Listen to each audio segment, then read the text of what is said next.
अगला क्वेश्चन है हमारे पास question number 3, find the value x in each of the following. अब हमने x की वैल्यू फाइंड करनी है। यहाँ पे मैंने 3 पार्ट्स लिखे हैं, 1, 2 और 3। अब अगर मैं क्वेश्चन नंबर 1 और 2 आपने किया है तो आपको समझ आ जाएगी ये हमारी लॉगरिथमिक फॉर्म है। सबसे पहले हमने इसको जो है लॉगरिथमिक फॉर्म को अपनी एक्सपोनेंशियल फॉर्म में लेके आना है। एक्सपोनेंशियल फॉर्म का भी तरीका जो है वो मैंने आपको बताया है और लॉगरिथमिक का भी। तो लॉग के साथ जो वैल्यू लिखी होती है वो हमारी बेस होती है और इक्वालिटी की दूसरी साइड पे हमारा एक्सपोनेंट होता है। अब हमने जब अभी ये लॉगरिथमिक फॉर्म है, इसका पहले क्या बनाएंगे, एक्सपोनेंशियल फॉर्म। एक्सपोनेंशियल फॉर्म के लिए हम क्या करते हैं, बेस के ऊपर एक्सपोनेंट लिखते हैं, यानी हमारी बेस x है, इसके ऊपर एक्सपोनेंट 3 है, ये लिखेंगे और साथ इक्वालिटी में हम ये वाली वैल्यू लिख देंगे।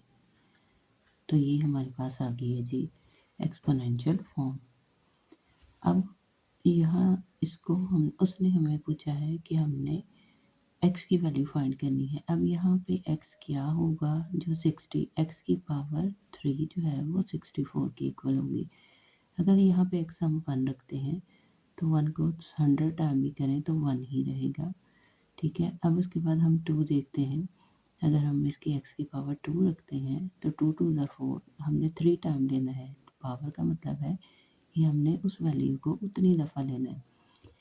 तो ये हमारे पास 2 रखेंगे तो 2 2 ज़ा 4, 4 2 ज़ा 8 के इक्वल होगी। 3 रखेंगे तो 3 3 3 ज़ा 9, 9 3 ज़ा 27। तो अब 4 जो है वो लिखेंगे तो हम 4 की पावर 3 लिखेंगे, इसका मतलब है 64। 4 को 3 टाइम लेंगे, 4 की पावर 3 का मतलब है इसको 3 टाइम लेना है। तो देखिए 4 4 ज़ा 16, 16 को 4 के साथ मल्टीप्लाई करेंगे तो 64 के इक्वल आ जाएगी, ठीक है। तो ये हमारे पास जो है वो 64 बन जाएगा। अब यहाँ पे देखिए हमने x की पावर क्या थी, x हमारे पास क्या आ गया, x को हमने 4 के इक्वल रखा है तो x इक्वल टू क्या आ गया, 4 आंसर। अगला क्वेश्चन देखिए, सेम इसी तरह हमने पहले क्या लेना है, हमने ये हमारा बेस है, लॉग के साथ जो जुड़ी रकम है वो बेस होती है और इक्वालिटी की दूसरी साइड पे एक्सपोनेंट, इस बात को हमेशा याद रखना है। तो 5 यानी बेस के ऊपर हमने एक्सपोनेंट लगाना है, 5 की पावर x लगानी है इक्वल टू 1।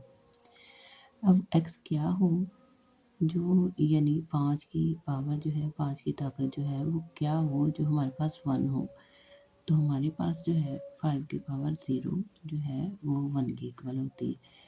अगर हम यहाँ पे 5 की बजाय 0 की बजाय 1 रखते हैं, देखिए 5 की यहाँ पे 1 रखेंगे तो 5 अंदर 5 5 के इक्वल आएगी, ठीक है। तो ये 5 किसी भी डिजिट के ऊपर अगर 0 आ जाता है, ठीक है, यानी अगर ये 5 है तब भी, अगर यहाँ पे फॉर एग्जांपल 8 है, 8 की पावर 0 है तो 1 है, यानी किसी भी डिजिट की पावर जो है वो 0 होगी तो वो 1 के इक्वल होगी। ये आपने इस क्वेश्चन में याद रखना है। तीसरा पार्ट देख लें, ये क्या है, बेस, ये क्या है, एक्सपोनेंट। बेस के ऊपर एक्सपोनेंट लिखेंगे। अब x क्या हो जो उसकी पावर 1 हो, तो जैसे मैंने यहाँ पे आपको बताया है कि 5 की पावर हम 1 लेंगे तो 5 के इक्वल होंगी। सेम इसी तरह हम 8 की पावर 1 लेंगे तो ये 8 के इक्वल होगी। अगर यहाँ पे 0 होता तो फिर यहाँ पे 1 आती। तो अब हमारे पास x किसके बराबर आ गया, 8 के बराबर।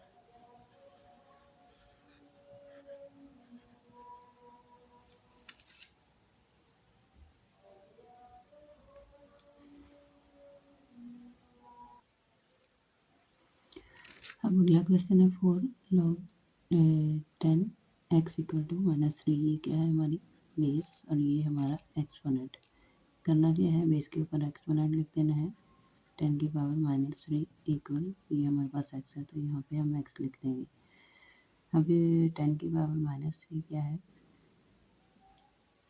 10 की पावर -3 जो है हमारे पास क्या है, अगर 1/, 1 2 3 यानी जितने पावर होगी उतने ज़ीरो होंगे। 1 2 3 यहाँ पे 3 ज़ीरो हो गए।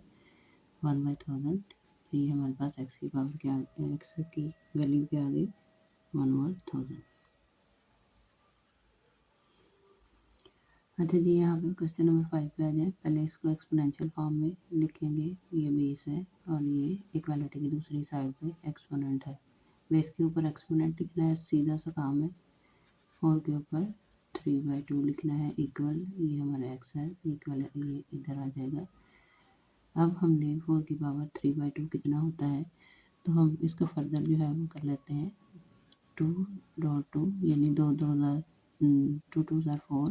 ये देखिए हमारे पास 4 बन गया और उसकी पावर फिर 3/2। लेकिन इससे क्या होगा, इससे ये होगा कि हमें 2 की पावर मिल जाएगी 2, यानी 1 और 1 2, यानी ये 2 दफ़ा है तो हम इसकी 2 की पावर जो है वो 2 लिख लेते हैं।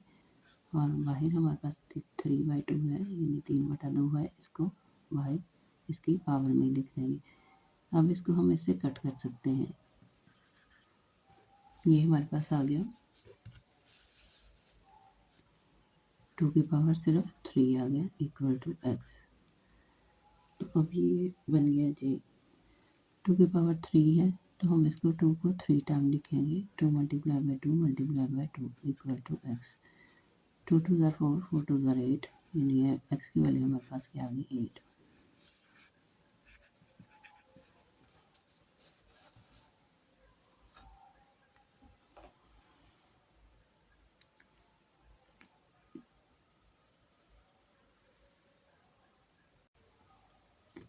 अगला पार्ट है हमारे पास 6। ये हमारे पास बेस है, ये एक्सपोनेंट।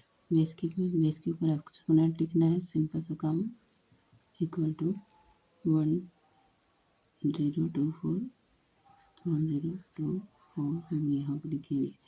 अब यहाँ पे वो कह रहा है हमने तो एक्स फाइंड करना है, तो एक्स कितना होगा, एक्स कितना होगा जो 1024 के इक्वल होगा, तो हमें नहीं पता। इसके लिए हम रफ वर्क पे आ जाते हैं। हमने इसके फैक्टर्स जो है वो देख लेने हैं। 10 एलसीएम ले लेना है। 2 5 ज़ा 10, 2 1 ज़ा 2, 2 2 ज़ा 4। हम यहाँ पे 2 2 ज़ा 4, 1 बच गया यहाँ पे, 1 और 1 11, तो हम लिखेंगे इस पे 2 2 ज़ा 4, यहाँ पे 1 बच गया, 1 और 1 ये 11 हो गए, यानी हम 2 5 ज़ा 10, फिर 1 बच गया यानी 12 बच गए, तो 2 6 ज़ा 12, 2 1 ज़ा 2, 2 2 ज़ा 4, यहाँ पे 1 बचा और ये 16 हो गया, 2 8 ज़ा 16। फिर यहाँ पे 2 के साथ करेंगे, 2 6 ज़ा 12 और 2 4 ज़ा 8, 2 3 ज़ा 6, 2 2 ज़ा 4,